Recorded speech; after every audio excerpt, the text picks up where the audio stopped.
ਦੇਖੋ ਰਣਜੀਤ ਸਿੰਘ ਢੱਡਰੀਆਂ ਵਾਲੇ ਇੱਕ ਵਾਰੀ ਉਸੇ ਸੂਚੀ 'ਚ ਸ਼ਾਮਲ ਹੋ ਗਏ ਆ ਜਿਸ ਸੂਚੀ 'ਚ ਅੱਜ ਤੋਂ ਪਹਿਲਾਂ ਜਿਹੜਾ ਆਸਾ ਰਾਮ ਸੀਗਾ ਜਾਂ ਗੁਰਮੀਤ ਰਾਮ ਰਹੀਮ ਆਪਣੇ ਆਪ ਨੂੰ ਕਹਿੰਦਾ ਸੀਗਾ, ਜੀ ਉਹ ਸੂਚੀ 'ਚ ਪਏ ਸੀਗੇ। ਮਤਲਬ ਪਰਚਾ ਜਿਹੜਾ ਹੈ ਉਹ ਰੇਪ ਤੇ ਕਤਲ ਦਾ ਸ਼ਾਇਦ ਦਰਜ ਹੋ ਗਿਆ 302 376 506 ਜੀ ਆਈਪੀਸੀ ਦੀ ਧਾਰਾ ਜਿਹੜੀ ਹੈ ਉਹ ਲਾਈ ਗਈ ਆ। ਤਾਂ ਦੇਖੋ ਪਿਛਲੇ ਕੁਛ ਦਿਨਾਂ ਤੋਂ ਇਹ ਮਾਮਲਾ ਬੜਾ ਚਰਚਿਤ ਹੋ ਗਿਆ ਸੀਗਾ ਪ੍ਰਵੀਨ ਜੀ।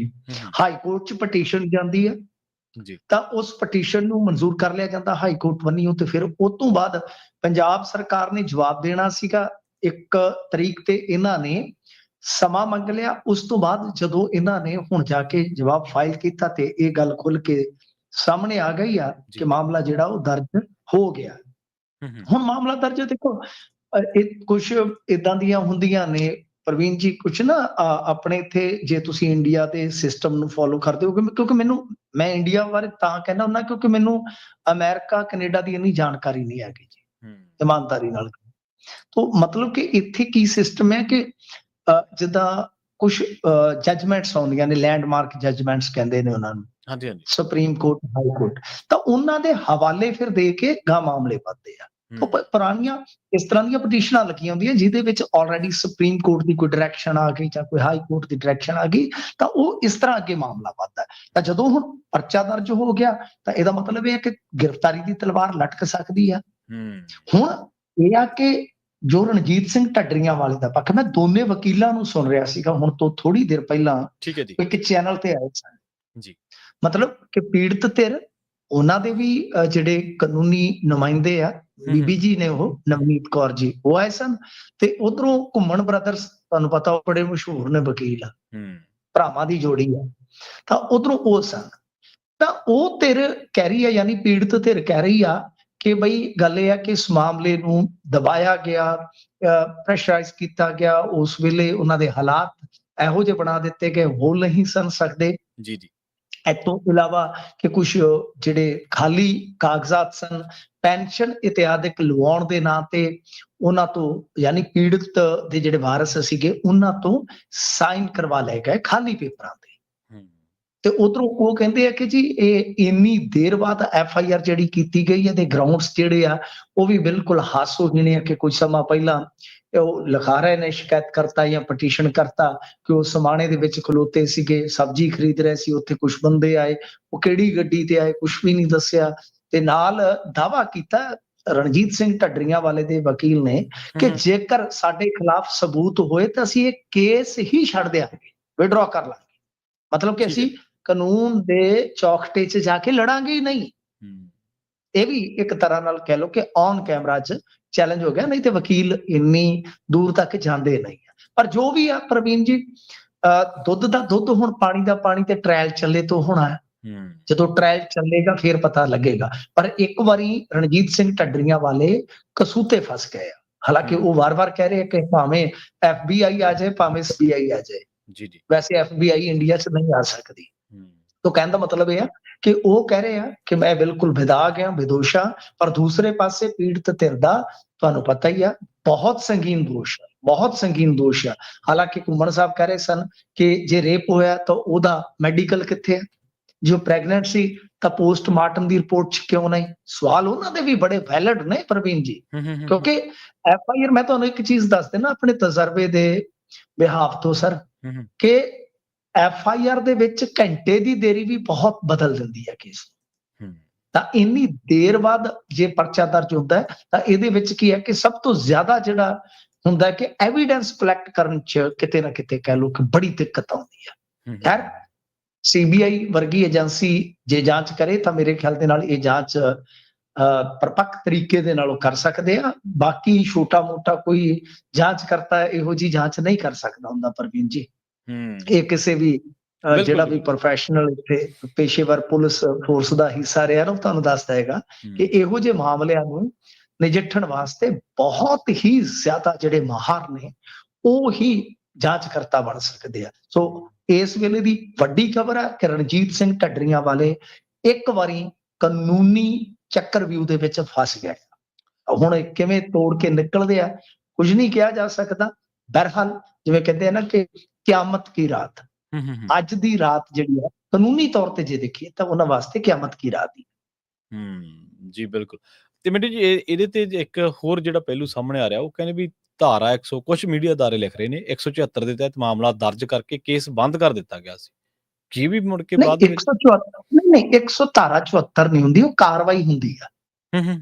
ਕਾਰਵਾਈ ਨਾ ਕਰਦੇ, ਠੀਕ ਹੈ। 174 ਨਹੀਂ 174 ਦੇਖੋ ਜਦੋਂ ਪੋਸਟਮਾਰਟਮ ਹੁੰਦਾ 174 ਦੀ ਕਾਰਵਾਈ ਦੇ ਤਹਿਤ ਹੀ ਹੁੰਦਾ ਹੈ। ਠੀਕ ਹੈ ਜੀ। 174 ਦੀ ਕਾਰਵਾਈ ਹੋ ਕੇ ਪੋਸਟਮਾਰਟਮ ਹੁੰਦਾ ਤਾਂ ਉੱਥੇ ਫਿਰ ਉਹਨਾਂ ਦੇ ਕਹਿਣ ਦਾ ਮਤਲਬ ਇਹੋ ਹੀ ਆ ਕਿ ਉਹ ਕੇਸ ਫਰਦਰ ਚਲਾਉਣ ਨੂੰ ਨਹੀਂ ਸੀ ਕਹਿ ਰਹੇ। ਬੰਦ ਕਰ ਦਿੱਤਾ। ਕੋਈ ਵੀ ਪੀੜਤ ਧਿਰ ਚੋਂ ਅੱਗੇ ਮਤਲਬ ਕਿ ਫਰਦਰ ਇਸ ਕੇਸ ਨੂੰ ਨਹੀਂ ਸੀ ਚਲਵਾਉਣਾ ਚਾਹੁੰਦਾ ਤਾਂ ਪੁਲਿਸ ਕੀ ਕਰਦੀ ਹੈ ਕਿ 174 ਦੀ ਕਾਰਵਾਈ ਕਰਕੇ ਪੋਸਟਮਾਰਟਮ ਹੋ ਕੇ ਲਾਸ਼ ਵਾਰਸਾਂ ਦੇ ਹਵਾਲੇ ਕਰ ਦਿੰਦੀ ਆ ਤੇ ਸੰਸਕਾਰ ਹੋ ਜਾਂਦਾ ਹੈ। ਤੇ ਜੇ FIR ਹੋ ਜਾਵੇ ਫਿਰ ਇਨਵੈਸਟੀਗੇਸ਼ਨ ਅੱਗੇ ਵਧਦੀ ਹੈ ਨਾ, ਕਿਉਂਕਿ ਇਨਵੈਸਟੀਗੇਸ਼ਨ ਦਾ ਆਧਾਰ ਹੀ FIR ਤੇ ਇੱਥੇ FIR ਹੁਣ ਹੋ ਰਹੀ ਹੈ ਸਰ। ਜੀ ਬਿਲਕੁਲ। ਤੇ ਅਗਲੀ ਖਬਰ ਦੇ ਵੱਲ ਵਧੀਏ ਤੇ ਚੰਨੀ ਸਾਹਿਬ ਜਿਹੜੇ ਸਾਬਕਾ ਮੁੱਖ ਮੰਤਰੀ ਨੇ ਤੇ ਮੌਜੂਦਾ ਮੈਂਬਰ ਪਾਰਲੀਮੈਂਟ ਨੇ, ਉਹਨਾਂ ਨੇ ਪੰਜਾਬ ਸਰਕਾਰ ਤੇ ਵੱਡੇ ਦੋਸ਼ ਲਾਏ ਨੇ ਜੀ। ਦੇਖੋ ਚੰਨੀ ਸਾਹਿਬ ਹੁਣ ਐਕਟਿਵ ਹੋਣਗੇ ਕਿਉਂਕਿ ਸਥਾਨਕ ਸਰਕਾਰਾਂ ਦਾ ਇਲੈਕਸ਼ਨ ਆ ਗਿਆ ਜੀ। ਇਹ ਇੱਕ ਐਸਾ ਇਲੈਕਸ਼ਨ ਹੋਏਗਾ ਕਿ ਜਿਹੜਾ 27 ਵਾਸਤੇ, ਹਾਲਾਂਕਿ 27 ਚ ਪੰਜਾਬ ਚ ਵੋਟਾਂ ਪੈਣਗੀਆਂ, ਮੈਂ ਇਹਦੇ ਤੇ ਹਾਲੇ ਕਹਿ ਲਓ ਕਿ ਦੁਬਿਧਾ ਚ ਹੋ ਸਕਦਾ 27 ਚ ਵੋਟਾਂ ਪੈਣ ਹੀ ਨਾ ਪੰਜਾਬ ਚ ਜੀ। ਮਤਲਬ ਵਨ ਨੇਸ਼ਨ ਵਨ ਇਲੈਕਸ਼ਨ ਤੇ ਗੱਲ ਜੇ ਕਰਦੇ ਹਾਂ ਆਪਾਂ, ਰਾਤੀ ਵੀ ਗੱਲ ਕਰ ਰਹੇ ਸੀ ਯਾਨੀ ਇੰਡੀਆ ਦੇ ਰਾਤੀ ਤੁਹਾਡੇ ਕੱਲ, ਮੈਂ ਉਦੋਂ ਵੀ ਕਿਹਾ ਸੀਗਾ ਕਿ 27 ਚ ਵੋਟਾਂ ਪੈ ਜਾਊਗੀਆਂ, ਇਹਦੇ ਤੇ ਹਾਲੇ ਕਿਤੇ ਨਾ ਕਿਤੇ ਸ਼ੰਕਾ ਹੈ। ਦੂਜੀ ਚੀਜ਼ ਤੇ ਚੰਨੀ ਸਾਹਿਬ ਹੁਰੀ ਜਾਂ ਕਾਂਗਰਸ ਜਿਹੜੀ ਹੈ ਨਾ, ਉਹ ਆਪੋ ਆਪਣੇ ਪੱਧਰ ਤੇ ਸੁਪਨੇ ਜ਼ਰੂਰ ਸੰਜੋਰੇ ਆ ਕਿ ਜੇ ਅਸੀਂ ਇਹਨਾਂ ਵੋਟਾਂ ਦੇ ਵਿੱਚ ਕੋਈ ਅੱਛਾ ਕੰਮ ਕਰਕੇ ਦਿਖਾ ਗਏ ਨਾ ਤੇ ਸਾਡੀ ਜਿਹੜੀ ਅਗਲੀ ਮੰਨ ਲਓ ਪਾਰੀ ਆ ਉਹ ਸਾਨੂੰ ਮਿਲ ਸਕਦੀ ਹੈ। ਜਿਵੇਂ ਖੁੱਡਾ ਕੱਟਦੇ ਹੁੰਦੇ ਨਾ ਬਾਹਰ ਬੈਠੇ ਕਿ ਮੇਰੀ ਬੈਟਿੰਗ ਆ ਜਾਏ, ਮੇਰੀ ਬੈਟਿੰਗ ਆ ਜਾਏ, ਤਾਂ ਇਹਨਾਂ ਨੂੰ ਇਹੋ ਹੀ ਆ ਕਿ ਬਾਈ ਅਸੀਂ ਵਾਰੀ ਲੈ ਸਕਦੇ ਹਾਂ। ਹੁਣ ਉਹ ਮਿਲਦੀ ਹੈ ਕਿ ਨਹੀਂ ਮਿਲਦੀ ਪ੍ਰਵੀਨ ਜੀ, ਇਹਦੇ ਤੇ ਹਾਲੇ ਆਪਾਂ ਨਾ ਜਾਈਏ ਤਾਂ ਜਿਹੜਾ ਸਥਾਨਕ ਸਰਕਾਰਾਂ ਦਾ ਇਲੈਕਸ਼ਨ, ਪਹਿਲੀ ਗੱਲ ਤੇ ਹੈ ਮੈਂ ਇਸ ਜਿਹੜੀ ਕਾਰਕਰਦਗੀ ਹੈ ਮਾਨ ਸਾਹਿਬ ਦੀ, ਕਦੇ ਕਦੇ ਨਾ ਇਹਨੂੰ ਤੁਲਨਾ ਦਿੰਦਾ ਹੁੰਦਾ ਕਿ ਇਹ ਬਿਲਕੁਲ ਮੋਦੀ ਵਰਗੇ ਨੇ। ਜੀ। ਮੋਦੀ ਵਰਗੇ ਹੋ ਕਿ ਮੋਦੀ ਸਾਹਿਬ ਨੂੰ ਬੜਾ ਮਜ਼ਾ ਆਉਂਦਾ ਹੈ, ਉਹ ਲੋਕਾਂ ਨੂੰ ਝਟਕਾ ਦਿੰਦੇ ਨੇ, ਲੋਕਾਂ ਨੂੰ ਭਾਜੜ ਪਾਉਂਦੇ ਆ, ਬਹੁਤ ਮਜ਼ਾ ਲੈਂਦੇ। ਇਹ ਕਈਆਂ ਨੂੰ ਸ਼ੌਂਕ ਹੁੰਦਾ ਹੈ ਮਤਲਬ ਕਿ ਵਿਗੜੇ ਕੰਮ ਤੇ ਬੜਾ ਹੱਸਦੇ ਆ, ਕਈਆਂ ਨੂੰ ਬੜਾ ਹੀ ਹਾਸਾ ਆਏਗਾ। ਤੁਹਾਡੇ ਸਾਈਕਲ ਦਾ ਤੁਰੇ ਜਾਂਦੇ ਦਾ ਚੱਕਾ ਪਈ ਮਤਲਬ ਕਿ ਟੁੱਟ ਗਿਆ, ਟਾਇਰ ਫਟ ਗਿਆ, ਤਾਂ ਕਈ ਬੰਦੇ ਖੜੇ ਹੱਸੀ ਜਾਂਦੇ, ਹਾ ਹਾ ਹਾ, ਅਗਲੇ ਦਾ ਨਹਾਉਣ ਹੋ ਜਾਂਦਾ। ਇਹ ਕੁਝ ਵਿਗੜੇ ਕੰਮ ਦੇ ਨਾ ਬੜਾ ਮਜ਼ਾ ਲੈਂਦੇ ਨੇ। ਤਾਂ ਇਸੇ ਤਰ੍ਹਾਂ ਮਤਲਬ ਕਿ ਜਿਹੜੇ ਮਾਨ ਸਾਹਿਬ ਆ ਇਹ ਵੀ ਭਾਜੜ ਪਾ ਕੇ ਬੜਾ ਰਾਜੀ ਨੇ, ਲੋਕ ਇੱਧਰ ਉੱਧਰ ਭੱਜਦੇ ਫਿਰਨ, ਮਤਲਬ ਪੰਚਾਇਤੀ ਇਲੈਕਸ਼ਨ ਹੋਇਆ ਤਾਂ ਭਾਜੜ ਪਾਤੀ। ਤੁਸੀਂ ਵੇਖੋ ਕਿਹੜਾ ਗਾਹ ਪਿਆ ਉੱਥੇ, NOC ਨਹੀਂ ਮਿਲਦੀ, ਲੋਕ ਮਾਰ ਆ। ਹੁਣ ਸਥਾਨਕ ਸਰਕਾਰਾਂ ਦਾ ਇਲੈਕਸ਼ਨ ਹੈ ਸਭ 2 ਕਿ 3 ਦਿਨ ਮਿਲਦੇ ਨੇ ਨਾਮਜ਼ਦਗੀ ਵਾਸਤੇ ਜੀ। 21 ਤਰੀਕ ਨੂੰ ਤੇ ਵੋਟਾਂ ਨੇ ਸਾਹਿਬ, 10 ਤੇ ਅੱਜ ਲੰਘ ਗਈ ਇੰਡੀਆ ਚ, 21 ਨੂੰ ਤੇ ਰਿਜ਼ਲਟ ਆ ਜਾਣਾ ਤੇ ਦਿਨ ਗੋਡੇ ਰਹਿ ਗਏ ਉਹਦੇ ਚ। ਮਤਲਬ ਇਹਦੇ ਚ ਨਾਮਜ਼ਦਗੀਆਂ, ਕਿਹੜੀ ਪਾਰਟੀ ਆ ਜਿਹੜੀ ਚੱਜ ਤਰ੍ਹਾਂ ਫੀਡਬੈਕ ਲਵੇਗੀ, ਅਰਜ਼ੀਆਂ ਲਵੇਗੀ, ਉਹ ਸਕਰੂਟਨੀ ਕਰੇਗੀ ਉਹਨਾਂ ਦੀ, ਫਿਰ ਉਹ ਮਤਲਬ ਕਿ ਇੱਕ ਸਿਲੈਕਸ਼ਨ ਕਰੇਗੀ, ਕੁਛ ਨਹੀਂ ਹੈ, ਖਾਲੀ ਆ NOC ਹਾਸਲ ਕਰਨੀ ਆ, ਮਤਲਬ ਕਿ ਭਾਜੜ ਵਾਲਾ ਕੰਮ ਆ। ਦੂਜੀ ਚੀਜ਼ ਇਹ ਹੈ ਕਿ ਚੰਨੀ ਸਾਹਿਬ ਜੋ ਇਤਰਾਜ਼ ਜਤਾ ਰਹੇ ਨੇ ਕਿ ਬਈ ਸਾਨੂੰ ਵੋਟਰ ਲਿਸਟਾਂ ਹੀ ਨਹੀਂ ਮਿਲੀਆਂ ਹਾਲੇ ਤੱਕ, ਤੇ ਫਿਰ ਮੈਂ ਉਹੀ ਗੱਲ ਤੇ ਕਹਿ ਰਿਹਾ ਸਾਂ ਜੀ ਕਿ ਜਦੋਂ ਤੁਸੀਂ ਕੰਮ ਹੀ ਕਾਹਲੀ ਚ ਕਰਨਾ, ਭਾਜੜ, ਇਹ ਵੀ ਤੁਸੀਂ ਸੁਪਰੀਮ ਕੋਰਟ ਤੱਕ ਗਏ, ਸੁਪਰੀਮ ਕੋਰਟ ਨੇ ਜਦੋਂ ਤੁਹਾਨੂੰ ਲਤਾੜਿਆ ਆ ਕੇ ਤੁਸੀਂ ਇੱਧਰ ਨੂੰ ਭੱਜ ਭੱਗੇ, ਤੇ ਜੇ ਤੁਸੀਂ ਆਪ ਹੀ ਵਿੰਡੋ ਰੱਖ ਕੇ ਚੱਜ ਦੇ ਨਾਲ ਆਪ ਹੀ ਆਪਣਾ ਇਲੈਕਸ਼ਨ ਕੰਡਕਟ ਕਰਦੇ ਤੇ ਸਰ ਇਸ ਤਰ੍ਹਾਂ ਦੀ ਨੌਬਤ ਨਾ ਹੁੰਦੀ। ਤਾਂ ਅੱਗੇ ਪੰਚਾਇਤੀ ਇਲੈਕਸ਼ਨ ਦੇ ਵਿੱਚ ਵੀ ਆਇਓ ਹੋਇਆ ਸੀਗਾ, ਤੁਹਾਨੂੰ ਯਾਦ ਹੋਣਾ ਕਿ ਉਸ ਟਾਈਮ ਬੜਾ ਥੋੜਾ ਟਾਈਮ ਦਿੱਤਾ ਗਿਆ, NOC ਜਿਹੜੀਆਂ ਲੈਣੀਆਂ ਸੀ ਬਹੁਤ ਹਜ਼ਾਰਾਂ ਬੰਦੇ ਸੀਗੇ ਉਹਦੇ ਦਾਅਵੇਦਾਰ। ਤਾਂ ਹੁਣ ਉਹੀ ਗੱਲ ਜਿਹੜੀ ਫੇਰ ਬਣ ਰਹੀ ਹੈ ਕਿ ਵੋਟਰ ਲਿਸਟਾਂ ਹੈ ਨਹੀਂ, ਕਿਤੇ ਕੁਛ ਆ ਕਿਤੇ ਕੁਛ ਆ। ਤਾਂ ਬਹਿਰਹਾਲ ਚੰਨੀ ਸਾਹਿਬ ਜਿਹੜੇ ਬੋਲ ਰਹੇ ਸੀ ਉਹ ਇਹਨਾਂ ਪ੍ਰਬੰਧਾਂ ਨੂੰ ਲੈ ਕੇ ਬੋਲ ਰਹੇ ਸੀ ਕਿ ਇਲੈਕਸ਼ਨ ਜੋ ਕੰਡਕਟ ਕਰ ਰਹੇ ਜਿਨ੍ਹਾਂ ਦੀ ਜ਼ਿੰਮੇਵਾਰੀ ਆ ਉਹ ਆਪਣੀ ਜ਼ਿੰਮੇਵਾਰੀ ਜਿਹੜੀ ਆ ਪੁਖਤਾ ਢੰਗ ਨਾਲ ਨਿਭਾ ਨਹੀਂ ਰਹੇ। ਜੀ, ਤੇ ਗੱਲ ਕਰੀਏ ਅਕਾਲੀ ਦਲ ਦੀ ਸਿਆਸਤ ਦੀ ਮਿੰਟੂ ਜੀ, ਸਿਕੰਦਰ ਸਿੰਘ ਮਲੂਕਾ ਕਹਿ ਰਹੇ ਨੇ, ਕਹਿੰਦੇ ਅਕਾਲੀ ਇਕੱਠੇ ਹੋ ਜਾਣ ਨਹੀਂ ਤਾਂ ਕੋਈ ਵੱਡਾ ਸਿਆਸੀ ਨੁਕਸਾਨ ਹੋ ਜੂ। ਨਹੀਂ, ਨੁਕਸਾਨ ਤੇ ਉਹ ਖੱਟੀ ਖਲੋਤੇ ਹੋ ਰਿਹਾ, ਤੋਂ ਵੱਡਾ ਕੀ ਨੁਕਸਾਨ ਹੋ ਜਾਊਗਾ। ਨੁਕਸਾਨ ਅਕਾਲੀ ਘਰੇ ਹੀ ਬੈਠੇ ਨੇ ਕਿ ਕਿਹੜਾ ਉਹ ਕੋਈ ਬਹੁਤ ਕੋਈ ਸਿਆਸੀ ਮੇਲਾ ਜਿਹੜਾ ਉਹ ਲਾਈ ਬੈਠੇ ਆ। ਨੁਕਸਾਨ ਤੇ ਇਹਨਾਂ ਦਾ ਹੋ ਗਿਆ। ਉਹਨਾਂ ਦੇ ਕਹਿਣ ਦਾ ਮਤਲਬ ਇਹ ਹੋਏਗਾ ਪ੍ਰਵੀਨ ਜੀ ਕਿ ਇਕੱਠੇ ਹੋ ਜਾਈਏ ਤਾਂ ਇਸ ਨੁਕਸਾਨ ਤੋਂ ਉੱਭਰ ਸਕਦੇ। ਤਾਂ ਕਹਿੰਦੇ ਨੇ ਉਹ ਬਾਗੀਆਂ ਦੇ ਨਾਲ ਭਾਈ ਭਾਰਤੀ ਜਨਤਾ ਪਾਰਟੀ ਦਾ ਵੀ ਸਾਥ ਜ਼ਰੂਰੀ ਆ। ਤਾਂ ਇਹ ਇੱਕ ਤਰ੍ਹਾਂ ਨਾਲ ਕਹਿ ਲਓ ਸਿਕੰਦਰ ਸਿੰਘ ਮਲੂਕਾ ਦੀ ਪਰਸੋਂ ਫੋਟੋ ਆਈ ਸੀ, ਜੀ ਆਪਾਂ ਖੁਰੇ ਜ਼ਿਕਰ ਕੀਤਾ ਕਿ ਨਹੀਂ, ਤੇ ਉਹ ਫੋਟੋ ਜਿਹੜੀ ਆਪਣੇ ਆਪ ਦੇ ਵਿੱਚ ਬਹੁਤ ਕੁਝ ਬਿਆਨ ਕਰਦੀ ਸੀ। ਇਹਨਾਂ ਨੇ ਅੱਗੇ ਵੀ ਖੁੱਲ ਕੇ ਭਾਰਤੀ ਜਨਤਾ ਪਾਰਟੀ ਦੇ ਸਾਥ ਦਾ ਇਹਨਾਂ ਨੂੰ ਕਿਹਾ ਕਿ ਲਈਏ ਸਾਥ, ਆਪਾਂ ਤਾਂ ਬਚਾਂਗੇ। ਸਰ ਇਹ ਸੱਚ ਵੀ ਆ, ਇਹ ਹਕੀਕਤ ਵੀ ਆ ਕਿ ਜਦੋਂ ਤੱਕ ਇਹਨਾਂ ਦਾ ਵੋਟ ਸ਼ੇਅਰ ਜੁੜੇਗਾ ਨਹੀਂ, ਦੋਵੇਂ ਧਿਰਾਂ ਕਹਿ ਲੋ ਕਿ ਪੂਰਾ ਜ਼ੋਰ ਲਾ ਕੇ ਮੁਕਾਬਲੇ ਚਾਹੁੰਦੀਆਂ ਨਹੀਂ, ਵੱਟਿਆ ਇਹਨਾਂ ਦਾ ਕੁਝ ਨਹੀਂ ਜਾਣਾ ਹਾਲ ਫਿਲਹਾਲ। ਤਾਂ ਇਹ ਤੇ ਸਾਫ਼ ਆ, ਇਹ ਸਿਕੰਦਰ ਸਿੰਘ ਮਲੂਕਾ ਦੀ ਗੱਲ ਨਾਲ ਆਪਾਂ ਸਹਿਮਤ, ਚਾਹੁੰਦੇ ਹੋਏ ਨਾ ਚਾਹੁੰਦੇ ਹੋਏ ਜੋ ਮਰਜ਼ੀ ਹੈ, ਪਰ ਇਹ ਸੱਚਾਈ ਤੋਂ ਬੇਮੁਖ ਨਹੀਂ ਹੋ ਸਕਦੀ।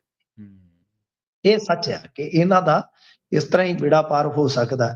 ਬਾਕੀ ਇਹ ਆ ਸਾਹਿਬ ਕਿ ਇਸ ਵੇਲੇ ਜੋ ਅਕਾਲੀ ਰਾਜਨੀਤੀ ਆ ਉਹਦੇ ਚ ਇਕੱਠੇ ਹੋਣ ਦਾ, ਜਿਵੇਂ ਮੈਂ ਅੱਗੇ ਇੱਕ ਗੱਲ ਸਮਝਣ ਦਾ ਯਤਨ ਕਰਦਾ ਪਿਆ ਸੀਗਾ ਕਿ ਤੂੰ ਸਮਝ ਆਈ ਨਹੀਂ ਮੈਨੂੰ, ਕਿ ਵੇਖੋ ਜਿਹੜਾ ਆਦੇਸ਼ ਹੋਇਆ ਕਿ ਆਪੋ ਆਪਣੇ ਚੁੱਲ੍ਹੇ ਜਿਹੜੇ ਅੱਡ ਬਣਾਏ ਉਹ ਸਮੇਟੋ, ਤਾਂ ਕੀ ਉਹ ਇਕੱਲੇ ਬਾਗੀਆਂ ਤੇ ਹੀ ਲਾਗੂ ਹੁੰਦੇ ਨੇ ਉਹ ਅੱਖਰ ਸ਼ਬਦ ਜਿਹੜੇ ਹੁਕਮ ਦੇ ਵਿੱਚ ਆਏ ਨੇ?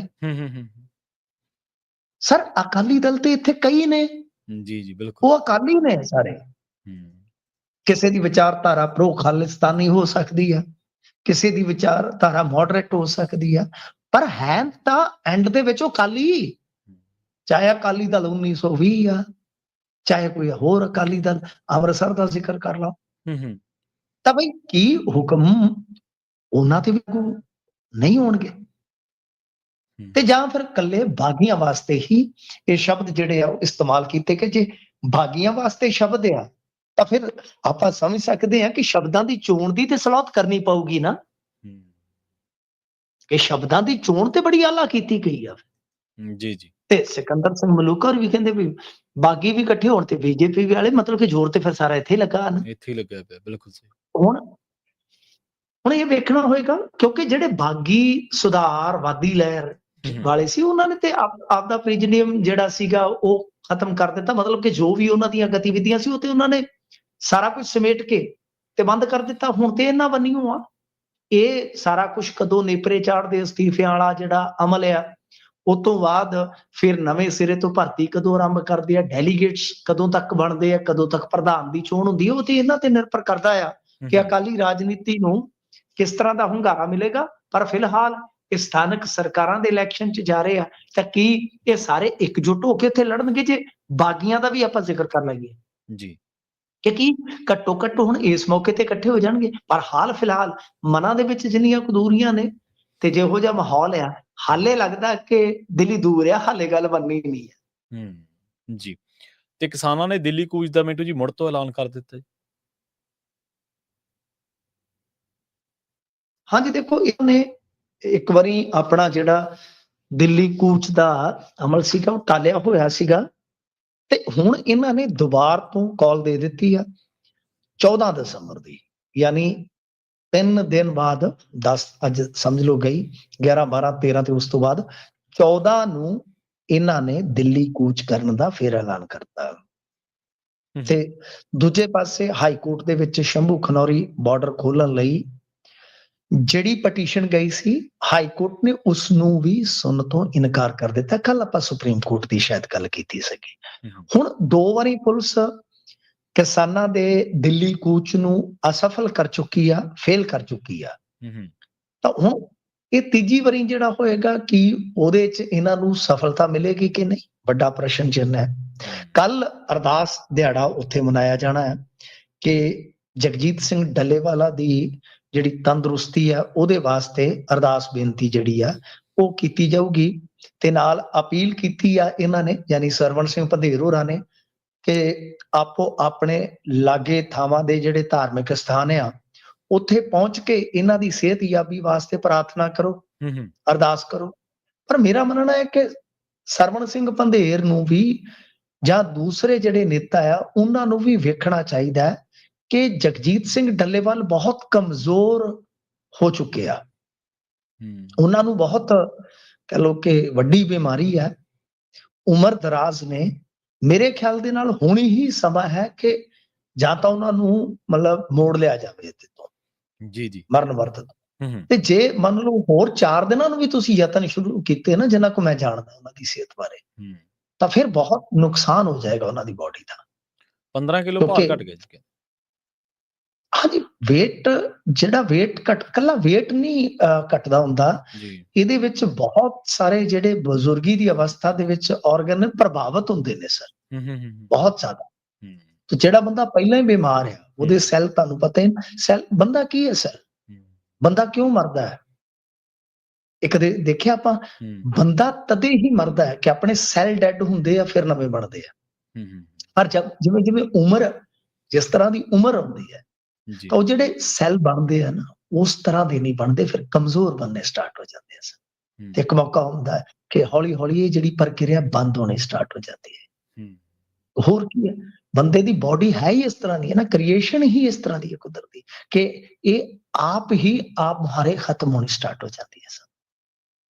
ਤੇ ਇਸ ਕਰਕੇ ਜਗਜੀਤ ਸਿੰਘ ਡੱਲੇਵਾਲ ਹੋ ਰਹੀ, ਕਿਉਂਕਿ ਮੈਂ ਤੁਹਾਨੂੰ ਡੇ 1 ਤੋਂ ਕਹਿਤਾ ਸੀ ਕਿ ਪਿੱਛੇ ਨਹੀਂ ਹਟਣਗੇ ਜੀ, ਹੁਣ ਉਹਨਾਂ ਨੂੰ ਪਿੱਛੇ ਹਟਾਇਆ ਹੀ ਜਾ ਸਕਦਾ, ਜਬਰੀ ਨਹੀਂ ਮੈਂ ਕਹਿ ਰਿਹਾ ਕਿ ਪੰਜਾਬ ਸਰਕਾਰ ਪੈ ਸਕਦੀ ਹੈ ਜਾਂ ਕਿਸਾਨ ਆਗੂ ਪੈ ਸਕਦੇ, ਕਿਉਂਕਿ ਇੱਕ ਜਾਨ ਦੀ ਕੀਮਤ ਹੁੰਦੀ ਹੈ ਸਾਹਿਬ। ਮੈਂ ਉਹਨਾਂ ਦਾ ਆਲੋਚਕ ਹੋ ਸਕਦਾ, ਮੈਂ ਉਹਨਾਂ ਦੀਆਂ ਕੁਝ ਗੱਲਾਂ ਨਾਲ ਸਹਿਮਤ ਹੋ ਸਕਦਾ, ਇਹ ਮੇਰਾ ਹੱਕ ਹੈ ਜਾਂ ਮੇਰਾ ਪੇਸ਼ੇਵਰ ਕਹਿ ਲਓ ਕਿ ਅਧਿਕਾਰ ਹੈ। ਪਰ ਜਿਸ ਪੜਾਅ ਤੇ ਹੁਣ ਉਹ ਪਹੁੰਚ ਚੁੱਕਿਆ, ਅਗਾਂਹ ਜਾਣਗੇ ਤਾਂ ਮੇਰੇ ਖਿਆਲ ਦੇ ਨਾਲ ਬਹੁਤ ਖਤਰਨਾਕ ਸਥਿਤੀ ਹੋਏਗੀ। ਜੀ ਜੀ।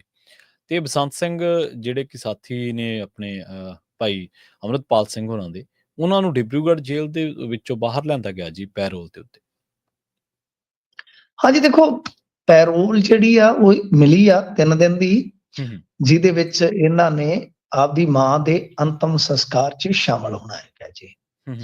ਤਾਂ ਚਲੋ ਇਹ ਆ ਕਿ ਅੱਗੇ ਕੁਛ ਜਿਹੜੇ ਆਏ ਇਸ ਤਰ੍ਹਾਂ ਬੰਦੀ ਸਿੰਘ, ਭਾਵੇਂ ਆਪਾਂ ਪਿਛਲੇ ਦਿਨੀ ਬਲਵੰਤ ਸਿੰਘ ਰਾਜੋਆਣਾ ਦੇਖੇ, ਅੱਗੇ ਵੀ ਦੇਖਿਆ ਕਿ ਚਾਹੇ ਕੋਈ ਆਨੰਦ ਕਾਰਜ ਤੇ ਆਇਆ ਤੇ ਚਾਹੇ ਕੋਈ ਇਸ ਤਰ੍ਹਾਂ ਮਤਲਬ ਕਿ ਅੰਤਮ ਸੰਸਕਾਰ ਤੇ ਆਇਆ ਜਾਂ ਅੰਤਮ ਕਿਰਿਆ ਤੇ ਜੋ ਵੀ ਆਪਣੀ ਰਸਮ ਕਿਰਿਆ ਹੁੰਦੀ ਉਹਦੇ ਤੇ ਆਇਆ, ਤਾਂ ਉਹ ਬਹੁਤ ਲਿਮਿਟਡ ਪੈਰੋਲ ਹੈ। ਤਾਂ ਘੱਟੋ ਘੱਟ ਬਸੰਤ ਸਿੰਘ ਨੂੰ 3 ਦਿਨ ਦੀ ਪੈਰੋਲ ਮਿਲੀ। ਹਾਲਾਂਕਿ ਬੜੀਆਂ ਰਿਸਟ੍ਰਿਕਸ਼ਨਸ ਹੁੰਦੀਆਂ ਨੇ ਜੀ, ਸਾਨੂੰ ਪਤਾ ਇਹਨਾਂ ਚੀਜ਼ਾਂ ਦਾ, ਕਿ ਇਸ ਤਰ੍ਹਾਂ ਦੀ ਜਿਹੜੀ ਪੈਰੋਲ ਹੁੰਦੀ ਆ ਉਹਦੇ 'ਚ ਇਹ ਨਹੀਂ ਹੈਗਾ ਕਿ ਕੋਈ ਵੀ ਬੰਦਾ ਜਿੱਧਰ ਮਰਜ਼ੀ ਤੁਰਿਆ ਫਿਰੇ।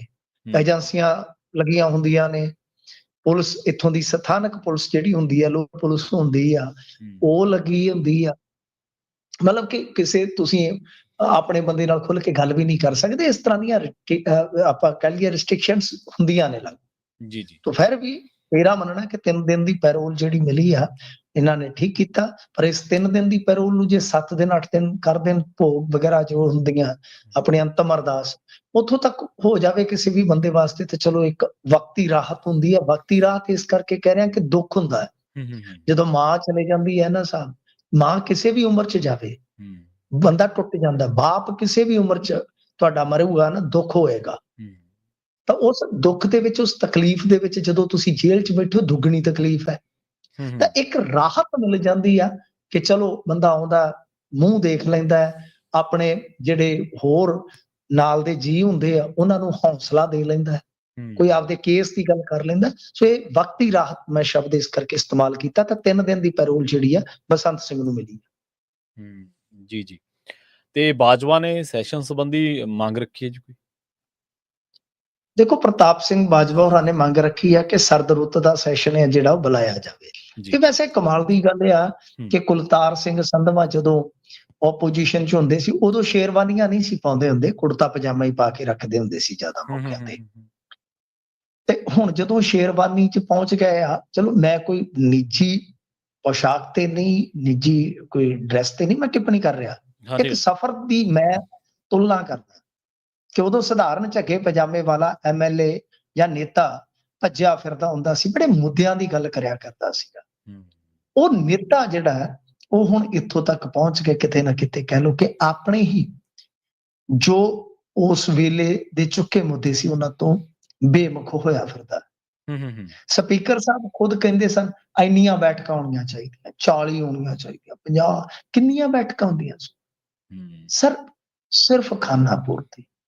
ਮੈਂ ਪਿਛਲੇ ਸਾਲ ਅੰਕੜਾ ਦਿੱਤਾ ਸੀਗਾ ਤਾਂ ਇਹਨਾਂ ਦੀ ਐਵਰੇਜ ਲਗਭਗ ਕੈਪਟਨ ਸਰਕਾਰ ਵਾਲੀ ਹੈ, ਐਵਰੇਜ 14-15। ਜੀ ਜੀ, ਕੋਈ ਗੱਲ ਨਹੀਂ। ਤਾਂ ਕਹਿਣ ਦਾ ਮਤਲਬ ਇਹ ਹੈ ਕਿ ਇੱਕ ਤੇ ਇਹ ਕਿ ਬੈਠਕਾਂ ਯਾਰ ਤੁਹਾਡੀਆਂ ਘੱਟੋ ਘੱਟ 30-40 ਤੇ ਹੋਣੀਆਂ ਚਾਹੀਦੀਆਂ ਨੇ। ਉਦਾਂ ਵੀ ਤੇ ਚੰਡੀਗੜ੍ਹ ਧੱਕੇ ਖਾਂਦੇ ਰਹਿੰਦੇ ਜੇ, ਇਹ ਕਿਹੜਾ ਪਿੰਡ ਟਿਕਦੇ ਨੇ ਸਾਰੇ। ਲਓ ਤੁਹਾਨੂੰ ਮੈਂ ਉੱਥੇ ਸਵੇਰੇ ਤੜਕੇ ਲੈ ਜਾਣਾ ਸੁਖਨਾ ਲੇਕ ਤੇ, ਤੁਹਾਨੂੰ ਉੱਥੇ ਸਾਰੇ ਹੀ ਮਿਲ ਜਾਣਗੇ। ਕਿਸੇ ਨੇ ਚੱਡੀ ਪਾਈ ਆ, ਕਿਸੇ ਨੇ ਬਨੈਣ ਪਾਈ ਆ, ਕਿਸੇ ਨੇ ਨਿੱਕਰ ਪਾਈ ਆ, ਕੈਪਰੀ ਪਾਈ ਆ, ਪਤਾ ਨਹੀਂ ਕਿਆ ਉੱਥੇ ਮਿਲ ਜਾਣਗੇ ਤੁਹਾਨੂੰ। ਸ਼ਾਮ ਨੂੰ ਤੁਹਾਨੂੰ ਉੱਥੇ ਦੇ ਇੰਡੋਰ ਸਟੇਡੀਅਮ 'ਚ ਮਿਲ ਜਾਣਗੇ ਚਿੜੀ ਛਿੱਕਾ ਖੇਡਦੇ, ਸਭ ਪਤਾ ਮੈਨੂੰ। ਮਤਲਬ ਕਿ ਉੱਥੇ ਹਾਂਜੀ ਕੰਮ ਕਰਨ ਵਾਸਤੇ ਟਾਈਮ ਹੈ ਨਹੀਂ। ਨਹੀਂ, ਉਹੀ ਤੇ ਗੱਲ ਹੈ। ਜਦੋਂ ਨਹੀਂ ਚਲੋ ਰਹਿ ਬੱਚੇ ਕਿੱਥੇ ਪੜ੍ਹਨਾ ਪੜਾਉਣਾ, ਉਹ ਇਹਨਾਂ ਦਾ ਵੀ ਆਪਦਾ ਜ਼ਿੰਦਗੀ ਦਾ ਨਿੱਜੀ ਫੈਸਲਾ ਹੈ ਨਾ। ਆਪਾਂ ਨਹੀਂ ਤੈਅ ਕਰ ਸਕਦੇ ਕਿ ਕਿਸੇ ਨੇ ਰਹਿਸ਼ ਕਿੱਥੇ ਰੱਖਣਾ। ਮੇਰੇ ਕਹਿਣ ਦਾ ਮਤਲਬ ਨਹੀਂ, ਉਹ ਨਿੱਜੀ ਫੈਸਲਾ ਜ਼ਰੂਰ ਆ, ਠੀਕ ਆ, ਪਰ ਜਿਹੜੇ ਜਿੱਥੋਂ ਤੁਸੀਂ ਚੁਣ ਕੇ ਆਏ ਉਹ ਲੋਕ ਫਿਰ ਕਿੱਥੇ ਜਾਣ? ਪਰਿਵਾਰ ਤਾਂ ਚਲੋ ਮੇਰੇ ਕਹਿਣ ਦਾ ਮਤਲਬ ਹੈ ਕਿ ਤੁਹਾਡਾ ਉੱਥੇ ਸੈਸ਼ਨ ਹੋਣਾ ਹੈ। ਹਾਂ ਸਹੀ ਹੈ, ਐਟ ਲੀਸਟ ਸੈਸ਼ਨ ਤਾਂ ਤੁਸੀਂ ਉੱਥੇ 40-50 ਮੀਟਿੰਗਾਂ ਤਾਂ ਕਰ ਲਓ। 40-50 ਮੀਟਿੰਗਾਂ ਤਾਂ ਕਰ ਲਓ। ਇਲਾਕੇ ਦੇ ਵਿੱਚ ਨਹੀਂ ਜਾਣਗੇ ਤਾਂ ਦੂਜੀ ਰੀ ਬਦਲ ਦੇਣਗੇ। ਆਪਾਂ ਧੱਕੇ ਨਾਲ ਥੋੜੀ ਨਾ ਉਹਨਾਂ ਇਲਾਕਿਆਂ 'ਚ ਭੇਜ ਸਕਦੇ, ਤੇ ਇਹਨਾਂ ਨੂੰ ਆਪ ਨੂੰ ਸ਼ਰਮ ਚਾਹੀਦੀ ਆ। ਜੀ ਜੀ, ਬਿਲਕੁਲ ਬਿਲਕੁਲ। ਇੱਕ ਵਿਧਾਨ ਸਭਾ ਦੇ ਵਿੱਚ ਇੱਕ ਐਮਐਲਏ ਜੇ ਉਹ ਮਹੀਨੇ 'ਚ 26 ਦਿਨ ਗਾਇਬ ਰਹਿੰਦਾ, ਤਾਂ ਫਿਰ ਉਹ ਅਗਲੀ ਵਾਰੀ ਪੱਕਾ ਗਾਇਬ ਹੋਣ ਦਾ ਹੱਕਦਾਰ ਹੈ ਹੀ ਆ। ਠੀਕ ਹੈ ਨਾ ਜੀ, ਉਹ ਇੱਕ ਵੱਖਰਾ ਵਿਸ਼ਾ ਹੈ। ਜਵਾਕ ਤੁਸੀਂ ਕਿੱਥੇ ਪੜਾਉਣੇ ਹੋ, ਆਪਾਂ ਨਹੀਂ ਕਹਿ ਸਕਦੇ ਕਿ ਚੰਡੀਗੜ੍ਹ ਰਹਿਸ਼ ਨਾ ਕਰੋ, ਆਪਦੇ ਘਰਦਿਆਂ ਨੂੰ ਉੱਥੇ ਛੱਡ ਦਿਓ। ਤੁਸੀਂ ਸਾਡੇ ਨੂੰ ਬੰਬੇ ਪੜਾਓ, ਸਾਨੂੰ ਕੀ ਵਿਧਾਇਕਾਂ ਵਾਲੇ ਕੰਮ ਕਰੀ ਚੱਲੋ, ਜਿੱਥੇ ਰੱਖੋ। ਤੁਸੀਂ ਉੱਥੇ ਸੈਸ਼ਨ ਉੱਥੇ ਰਹਿੰਦੇ ਹੋ ਤਾਂ ਉੱਥੇ ਮੈਂ ਕਹਿ ਰਿਹਾ ਕਿ ਰਹਿੰਦੇ ਚੰਡੀਗੜ੍ਹ ਨੇ ਇਹ, ਮੈਂ ਜਾਣਦਾ ਜੀ, ਇਕੱਲੇ ਨੂੰ ਜਾਣਦਾ ਜੀ ਜੀ। ਤਾਂ ਮਤਲਬ ਕਿ ਇਹ ਉੱਥੇ ਰਹਿੰਦੇ ਆ ਤੇ ਉੱਥੇ ਸੈਸ਼ਨ ਵੀ ਨਹੀਂ ਚੱਜ ਨਾਲ ਲਾਉਂਦੇ। ਇੱਥੋਂ ਦਾ ਤਾਂ ਛੱਡੋ ਖੜਾ ਤੁਸੀਂ ਜੀ। ਇਹ ਤਾਂ ਲੋਕਾਂ ਦਾ ਕੰਮ ਹੈ ਨਾ, ਲੋਕ ਵੇਖਣ ਜਿਨ੍ਹਾਂ ਨੂੰ ਚੁਣਿਆ, ਕਿ ਉਹ ਆਪਣੇ ਵਿਧਾਇਕ ਨੂੰ ਹਲਕੇ 'ਚ ਵੇਖਣਾ ਚਾਹੁੰਦੇ ਆ ਕਿ ਹਲਕਿਆ ਹੋਇਆ ਵੇਖਣਾ ਚਾਹੁੰਦੇ ਆ ਜੀ। ਬਿਲਕੁਲ। ਤਾਂ ਗੱਲ ਇਹ ਆ ਕਿ ਇਹੀ ਚੀਜ਼ ਆ ਕਿ ਬਈ ਜੇ ਤੁਸੀਂ ਚੰਡੀਗੜ੍ਹ ਬੈਠੇ ਵੀ ਸੈਸ਼ਨ ਨਹੀਂ ਰਜਮਾ ਲਾ ਸਕਦੇ, ਤੁਹਾਨੂੰ ਹਰੇਕ ਵਾਰੀ ਮੰਗ ਪੱਤਰ ਦੇਣਾ ਪੈਂਦਾ ਕਿ ਸੈਸ਼ਨ ਸੱਦ ਲਓ। ਕਦੇ ਤੁਸੀਂ ਜਿਹੜਾ ਬਰਸਾਤ ਰੁੱਤ ਦਾ ਹੁੰਦਾ ਉਹ ਸੈਸ਼ਨ ਹੀ ਗਾਂ ਦੀ ਗਾਂ ਧੋ ਦਿੰਦੇ ਤੁਸੀਂ, ਕਦੇ ਕੁਛ ਕਦੇ, ਮਤਲਬ ਕਿ ਤੁਹਾਡੇ ਕੋਲ ਕਰਨ ਲਈ ਕੁਛ ਵੀ ਨਹੀਂ ਹੈਗਾ ਸਿਵਾਏ ਗਪੌੜ ਸੰਖੀ ਦੇ, ਸਿਵਾਏ ਤੁਹਾਡੇ ਇੱਕ ਦੂਜੇ ਦੀ ਚੁਗਲੀ ਦੇ।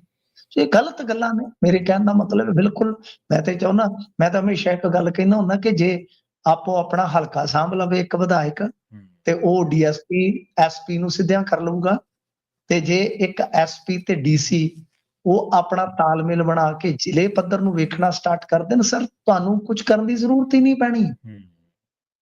ਠੀਕ ਹੈ ਨਾ ਜੀ। ਇਹ 4-5 ਬੰਦੇ ਆ ਜੇ ਜ਼ਿਲ੍ਹਿਆਂ ਦੇ ਵਿੱਚ, ਉਹ ਓਵਰਆਲ ਜੇ ਤੁਸੀਂ ਦੇਖੋ ਕਿ ਪੌਣੇ 200 ਬੰਦਾ ਬਣਦਾ ਹੈ ਪੰਜਾਬ 'ਚ। ਜੇ ਉਹ ਸਹੀ ਢੰਗ ਨਾਲ ਕੰਮ ਕਰ ਲਵੇ ਤੇ ਜ਼ਰੂਰਤ ਹੀ ਨਹੀਂ ਹੈ।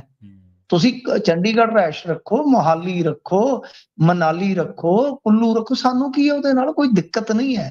ਦਿੱਕਤ ਇਹ ਹੈ ਕਿ ਚੰਡੀਗੜ੍ਹ 'ਚ ਰਹਿ ਕੇ ਵੀ ਚੰਡੀਗੜ੍ਹ ਦਾ ਸੈਸ਼ਨ ਨਹੀਂ, ਆਪਣੇ ਹਲਕੇ 'ਚੋਂ ਚੁਣ ਕੇ ਹਲਕੇ 'ਚ ਕੰਮ ਨਹੀਂ, ਨਾ ਮਤਲਬ ਕਿ ਨਾ ਤੁਸੀਂ ਇੱਧਰ ਦੇ ਨਾ ਉੱਧਰ ਦੇ ਆ। ਤਾਂ ਇਹ ਗੱਲਾਂ ਨੇ। ਬਾਜਵਾ ਸਾਹਿਬ ਨੇ ਮੰਗ ਰੱਖੀ ਆ ਕਿ ਸਰਦ ਰੁੱਤ ਦਾ ਸੈਸ਼ਨ ਜ਼ਰੂਰ ਬੁਲਾਇਆ ਜਾਵੇ। ਚਲੋ ਬੁਲਾ ਲੈਣਗੇ, ਕੋਈ 1-2 ਦਿਨ ਆ ਜਾਣਗੇ, ਇਕੱਠੇ ਹੋ ਜਾਣਗੇ। ਹਾਂਜੀ, ਉਦੋਂ ਬੈਠਕਾਂ ਵਧਾਉਣ ਦੀ ਮੰਗ ਕਰਦੇ ਹੁੰਦੇ ਸੀ ਵੀ ਵਿਧਾਨ ਸਭਾ ਦੀਆਂ ਬੈਠਕਾਂ ਵਧਣੀਆਂ ਚਾਹੀਦੀਆਂ, ਜਦੋਂ ਆਪੋਜੀਸ਼ਨ ਦੇ ਵਿੱਚ 40 ਕਹਿੰਦੇ ਹੁੰਦੇ ਸੀ ਐਵਰੇਜ। ਮੈਂ ਤੇ ਇਕੱਲੀ ਗੱਲ ਇਹਨਾਂ ਦੀ, ਜਿਵੇਂ ਮਸ਼ੂਕ ਦੇ ਲਾਰੇ ਆਸ਼ਕਾਂ ਨੇ, ਟੁੱਟੇ ਦਿਲਾਂ ਵਾਲਿਆਂ ਨੇ ਗਿਣੇ ਹੁੰਦੇ, ਮੈਂ ਤਾਂ ਗਿਣਦਾ ਰਹਿਣਾ। ਇਹ 40 ਬੈਠਕਾਂ ਐਟਲੀਸਟ ਕਹਿੰਦੇ ਹੁੰਦੇ ਸੀ ਕਿ 40 ਬੈਠਕਾਂ ਇੱਕ ਸਾਲ ਚੁਣੀਆਂ ਚਾਹੀਦੀਆਂ ਜੀ ਤੇ ਆਪਦੀ ਇਹ 15-20 ਦੀ ਐਵਰੇਜ ਕੱਢ ਕੇ ਇਹਦੇ ਉੱਤੇ ਜਾ ਕੇ ਦਿਖਾਣ 25-25 50 ਕੋਈ ਸਾਡੇ ਤੋਂ ਤਾਂ ਵਿਖਾ ਵਾਲਾ ਹਿਸਾਬ ਵਧਾ ਗਿਆ ਕਿ ਤੁਸੀਂ 25 ਕੱਢ ਕੇ ਦਿਖਾ ਦਿਓ ਬੈਠਕਾਂ ਸਾਲ ਦੀਆਂ ਐਵਰੇਜ। ਬਿਲਕੁਲ। ਤੇ ਮਿੰਟੂ ਜੀ, ਆਪਾਂ ਕਈ ਦਿਨ ਹੋ ਗਏ ਜਦੋਂ ਗੱਲ ਚੱਲੀ ਸੀ ਕਾਲੇ ਪਾਣੀ ਮੋਰਚਾ ਲੁਧਿਆਣੇ ਦੀ, ਉਹਦੇ ਆਪਾਂ ਗੱਲ ਕਰ ਰਹੇ ਸੀ, ਤੁਸੀਂ ਦੱਸ ਰਹੇ ਸੀ ਵੀ ਕਿਹੜੀ ਇੰਡਸਟਰੀ ਦਾ ਪਾਣੀ ਕਿਹੋ ਜਿਹਾ, ਕਿਹੜੀਆਂ ਉਹਦੇ ਚ ਧਾਤਾਂ ਨੇ। ਉਹੀ ਸਪੀਕਰ ਸਾਹਿਬ ਆਏ ਸੀ ਫਰੀਦਕੋਟ ਤੇ ਉਹ ਪਿੰਡਾਂ ਦੇ ਵਿੱਚ ਬਹਿ ਕੇ ਤੇ ਗੱਲਾਂ ਬਾਤਾਂ ਕਰ ਰਹੇ ਸੀ ਪੰਜਾਬ ਨੂੰ ਬਚਾਉਣ ਦੀਆਂ, ਤੇ ਹੋਰ ਲਾਰੇ ਲੱਪੇ ਲਾ ਰਹੇ ਸੀਗੇ, ਤੇ ਉਹੀ ਗੱਲਾਂ ਇਹ ਸੁਣਾਈ ਜਾਂਦੇ ਸੀ ਵੀ ਦੱਸੋ, ਜਿਹੜਾ ਤਾਂ ਇੱਕ ਪੱਤਰਕਾਰ ਤਾਂ ਦੱਸ ਰਿਹਾ, ਲੋਕਾਂ ਨੂੰ ਵਿਖਿਆਨ ਕਰ ਰਿਹਾ ਵੀ ਭਾਈ ਆਹ ਚੀਜ਼ਾਂ ਨੇ, ਆਹ ਹੋ ਰਹੀਆਂ, ਤੁਸੀਂ ਵੀ ਕਹਿ ਰਹੇ ਹੋ ਜੀ ਆਹ ਹੋ ਰਿਹਾ, ਤੇ ਫਿਰ ਰੋਕਣਾ ਕਿਹਨੇ ਹੈ? ਇਹਨਾਂ ਦੇ ਇੱਕ ਮੰਤਰੀ ਸਾਹਿਬ ਨੇ ਹਰਜੋਤ ਸਿੰਘ ਬੈਂਸ, ਉਹ ਕਹਿੰਦੇ ਜੀ ਉਹ ਪਹਿਲਾਂ ਧਰਨਿਆਂ 'ਚ ਜਾਂਦੇ ਰਹੇ, ਦੁਨੀਆ 'ਚ ਸਭ ਤੋਂ ਛੋਟਾ ਧਰਨਾ, ਕੁਝ ਸਕਿੰਟਾਂ ਧਰਨਾ ਵੀ ਮੇਰਾ ਖਿਆਲ ਉਹਨਾਂ ਦਾ ਰਿਕਾਰਡ ਹੀ ਆ, ਵੀ ਉਹ ਗਏ ਸੀ ਸੜਕ ਤੇ ਬੈਠੇ ਨਹੀਂ ਲੱਗੇ, ਨਾਲ ਦੀ ਨਾਲ ਪੁਲਿਸ ਨੇ ਚੱਕ ਲਿਆ ਸੀ। ਉਹ ਅਪਲਾਈ ਨਹੀਂ ਕੀਤਾ ਕਿਸੇ ਨੇ ਗਿਨੀਜ਼ ਬੁੱਕ ਆਫ ਰਿਕਾਰਡ। ਹਾਂਜੀ, ਟਰਾਈ ਨਹੀਂ ਕੀਤਾ। ਉਹ ਪਹਿਲਾਂ ਧਰਨਿਆਂ 'ਚ ਜਾਂਦੇ ਰਹੇ, ਪੁਰਾਣੀਆਂ ਫੋਟੋਆਂ ਵੀ ਅੱਜ ਕੱਲ੍ਹ ਸ਼ੇਅਰ ਕਰਦੇ ਰਹਿੰਦੇ ਨੇ ਕਈ ਵਾਰੀ, ਤੇ ਇੱਕ ਵਾਰੀ ਉਹ ਅਧਿਆਪਕਾਂ ਦੇ ਗੱਲ ਪੈ ਗਏ, ਕਹਿੰਦੇ ਜੀ ਇੱਥੇ ਤੁਹਾਨੂੰ ਮੇਰੇ ਜਵਾਕ ਨਹੀਂ ਦਿੰਦੇ, ਵੀ ਭਲਿਆ ਮਾਨਸ, ਜੇ ਤੈਨੂੰ ਆਪਦੇ ਜਵਾਕਾਂ ਦਾ ਇੰਨਾ ਫਿਕਰ ਆ ਤੇ ਦੇ ਅਸਤੀਫਾ, ਆਪਦੇ ਜਵਾਕਾਂ ਨਾਲ ਟਾਈਮ ਗੁਜ਼ਾਰ, ਲੋਕਾਂ ਨੇ ਕਾਰਡ ਪਾ ਕੇ ਤਾਂ ਲਿਆਂਦਾ ਨਹੀਂ, ਤੈਨੂੰ ਸੱਦਾ ਹੀ ਨਹੀਂ ਗਾ। ਨਹੀਂ, ਉਹਦਾ ਭਾਈ ਸਾਹਿਬ ਦਾ ਕੰਮ ਖਰਾਬ ਹੀ ਆ। ਉਹ ਤੇ ਇੱਕ ਇੱਥੇ ਪੁਰਸਕਾਰ ਵੰਡ ਸਮਾਰੋਹ ਚ ਉਹਨੇ ਆਉਣਾ ਸੀਗਾ, ਉਧਰੋਂ ਟੈਂਟ ਖੋਲਣ ਡਿਆ ਸੀ ਤੇ ਉਧਰੋਂ ਉਹ ਗੱਡੀ ਚ ਉਤਰਿਆ ਆਉਂਦਾ ਸੀਗਾ, ਤੇ ਉਹ ਕਹਿੰਦੇ ਹਾਂਜੀ ਭਾਈ ਸਾਹਿਬ ਕਿੱਧਰ ਨੂੰ, ਆਖੇ ਮੈਂ ਪੁਰਸਕਾਰ ਵੰਡਣ ਆਇਆ। ਉਹ ਕਹਿੰਦੇ ਜਿਹੜੇ ਉਹ ਪੁਰਸਕਾਰ ਲੈ ਕੇ ਉਹਨਾਂ ਨੇ ਤੇ ਜਾ ਕੇ ਗਾਂ ਪੁਰਸਕਾਰ ਆਪਦੇ ਜਵਾਕਾਂ ਨੂੰ ਵੀ ਵੰਡ ਦਿੱਤੇ ਕਿ ਪੁੱਤਾ ਮੈਂ ਲੈ ਕੇ ਆਇਆ ਤੇ ਤੁਸੀਂ ਹੁਣ ਆਏ ਜੀ। ਤੇ ਉੱਥੋਂ ਫਿਰ ਕਹਿੰਦੇ 3-4 ਲੇਖਕ ਉਧਰੋਂ ਫੜ ਕੇ ਜਿਹੜੇ ਕਿਤੇ ਗਲੀ ਗੁਲੀ ਚ ਤੁਰੇ ਜਾਂਦੇ ਸੀ ਪੈਦਲ, ਉਹਨਾਂ ਨੂੰ ਆਵਾਜ਼ ਮਾਰ ਕੇ ਤੇ ਫੋਟੋ ਕਰਾ ਕੇ ਗਿਆ। ਇਹੋ ਜਿਹਾ ਤੇ ਮੰਤਰੀ ਆ। ਇਹੋ ਜਿਹੀ ਬਿਲਕੁਲ ਜੀ। ਅੱਗੇ ਭਾਜਪਾ ਦਾਅਵਾ ਕਰ ਰਹੀ ਹੈ, ਉਹ ਕਹਿੰਦੇ ਕੇਜਰੀਵਾਲ ਨੇ ਬੰਗਲਾ ਖਾਲੀ ਨਹੀਂ ਕੀਤਾ ਜੀ। ਆਹੋ ਜੀ, ਇੱਕ ਵੀਡੀਓ ਇਹਨਾਂ ਦਾ ਵਾਇਰਲ ਹੈ, ਵੀਡੀਓ ਇਹਨਾਂ ਨੇ ਪਾਇਆ ਹੋਇਆ ਜਿਹਦੇ ਚ ਦਿਖਾ ਰਿਹਾ ਕਿ ਦੇਖ ਲਓ, ਇਹ ਤੇ ਕਹਿੰਦੇ ਸੀ ਮਕਾਨ ਨਹੀਂ ਲੂੰਗਾ, ਸਰਕਾਰੀ ਘਰ ਨਹੀਂ ਲੂੰਗਾ, ਤੇ ਆਹ ਦੇਖੋ 7 ਸਟਾਰ ਰਿਜ਼ੋਰਟ ਬਣਾ ਕੇ ਰੱਖਿਆ, ਇਹਦੇ ਵਿੱਚ ਲਗਭਗ 2 ਕਰੋੜ ਦਾ ਮਾਰਬਲ ਗ੍ਰੇਨਾਈਟ, ਲਾਈਟਿੰਗ 1.5 ਕਰੋੜ ਰੁਪਏ ਦੇ ਵਿੱਚ ਮੁਰੰਮਤ ਹੈ, ਤੇ 35 ਲੱਖ ਰੁਪਏ ਤੇ ਜਿਮ ਤੇ ਸਪਾ ਸਕੂਲ ਸਭ ਕੁਝ ਉਹਨਾਂ ਨੇ ਦਿਖਾਇਆ ਹੋਇਆ ਕਿ ਬਣਾਇਆ। ਤਾਂ ਖੈਰ ਇਹ ਇੱਕ ਵਾਰੀ ਫੇਰ ਬੰਗਲਾ ਜਿਹੜਾ ਚਰਚਾ ਦਾ ਵਿਸ਼ਾ ਬਣ ਗਿਆ। ਇਹ ਕਹਿੰਦੇ ਆ ਕਿ ਜੀ ਇਹਨਾਂ ਨੇ ਹਾਲੇ ਤੱਕ ਛੱਡਿਆ ਹੀ ਨਹੀਂ ਹੈ, ਤੇ ਫਿਰ ਉਦੋਂ ਖਬਰਾਂ ਜਿਹੜੀਆਂ ਉਹਨਾਂ ਨੂੰ ਕੀ ਮੰਨੀਏ, ਜਿਨ੍ਹਾਂ ਦੇ ਵਿੱਚ ਜ਼ਿਕਰ ਹੋਇਆ ਸੀਗਾ ਕਿ ਇਹਨਾਂ ਨੇ ਤੇ ਚੁੱਕ ਕੇ ਆਪਦੀ ਰਹਿਸ਼ ਜਿਹੜੀ ਉਹ ਪੰਜਾਬ ਦੇ ਇੱਕ ਮੈਂਬਰ ਪਾਰਲੀਮੈਂਟ ਦੇ ਬੰਗਲੇ 'ਚ ਕਰ ਲਈ ਹੈ। ਸਮਝ ਨਹੀਂ ਆਉਂਦੀ ਸਰ ਕੀ ਚੱਲਦਾ ਪਿਆ। ਸੋ ਬੰਗਲਿਆਂ ਦਾ ਬਹੁਤ ਰੌਲਾ ਪੈ ਰਿਹਾ। ਜੀ ਮਿੰਟੂ ਜੀ, ਨਾਲ ਖਾਸ ਖਬਰਾਂ ਤੇ ਖਾਸ ਜਾਣਕਾਰੀਆਂ ਦੇ ਲਈ ਤੁਹਾਡਾ ਬਹੁਤ-ਬਹੁਤ ਧੰਨਵਾਦ ਜੀ। ਸ਼ੁਕਰੀਆ ਜੀ। ਪ੍ਰੋਗਰਾਮ ਖਬਰ ਤੇ ਨਜ਼ਰ ਦੇ ਪਹਿਲੇ ਹਿੱਸੇ ਦੇ ਵਿੱਚ ਆਪਣੇ ਨਾਲ ਜੁੜੇ ਸਨ ਮਿੰਟੂ ਗੁਰਸਰਗਾ ਜੀ, ਜਿਨ੍ਹਾਂ ਦੇ ਨਾਲ ਆਪਾਂ ਕਈ ਅਹਿਮ ਖਬਰਾਂ ਨੂੰ ਲੈ ਕੇ ਚਰਚਾ ਕੀਤੀ ਹੈ।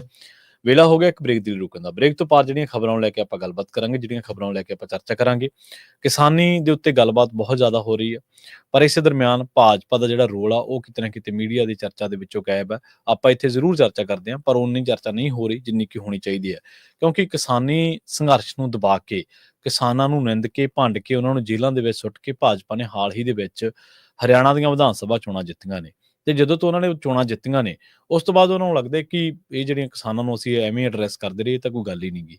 ਇਹੀ ਉਹਨਾਂ ਨੇ ਪ੍ਰੋਪੇਗੈਂਡਾ, ਇਹੀ ਉਹਨਾਂ ਨੇ ਜਿਹੜੀ ਗੱਲਬਾਤ ਆ, ਆਪਣਾ ਪੋਲੀਟੀਕਲ ਏਜੰਡਾ ਉਹ ਪੰਜਾਬ ਦੇ ਵਿੱਚ ਵੀ ਫੈਲਾਉਣਾ ਸ਼ੁਰੂ ਕਰ ਦਿੱਤਾ।